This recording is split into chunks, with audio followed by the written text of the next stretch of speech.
আজকে আমি অনেক খুশি। খুশির কারণ আছে।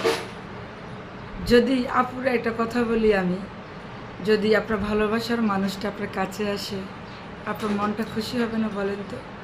তো আজকে আমি এত খুশি যে বলার মতো না। আমার ভালোবাসার মানুষ আমার কাছে চলে আসছে।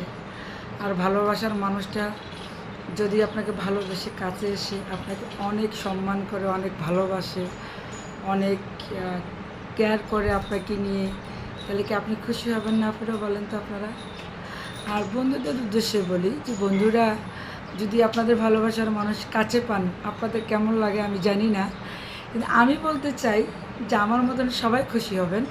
ভালোবাসার মানুষকে কাছে রাখেন, কাছে ডাকেন, ভালোবাসেন, অনেক ভালো থাকবেন। আর বিশেষ করে কখনো হতাশ হবেন না যে কথা না বললে, কাছে না আসলে যে ভালোবাসা হারিয়ে যাবে, তা কিন্তু না। ভালোবাসা এমন একটা জিনিস যে আপনাদের দুজনের মধ্যে যদি অনেক ঝগড়াও হয়, তারপরে দেখবেন আপনি যদি স্বামীটা আপনাকে বা আপনার ভালোবাসার মানুষটা যদি আপনাকে ফোন না দেয়, কথা না বলে, আপনিও দেখবেন কিছুক্ষণ পরে ফোন দেবেন, দেখবেন দুজনের ভিতরে একবারে মিল মহব্বত হয়ে যাবে, আর কখনোই আপনাদের ভিতরে দ্বন্দ্ব হবে না। তো আমার মতন সবাই হন, সবাই খুশি, হাসি খুশিভাবে চলাফেরা করবেন, মনের কষ্ট কখনো মানুষকে বুঝতে দেবেন না।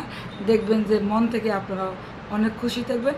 ভালোবাসার মানুষকে বেশি বেশি সম্মান এবং ভালোবাসা দেবেন। আপনাদের মাঝ থেকে আমি বিদায় নিচ্ছি, লিজা পারভিন।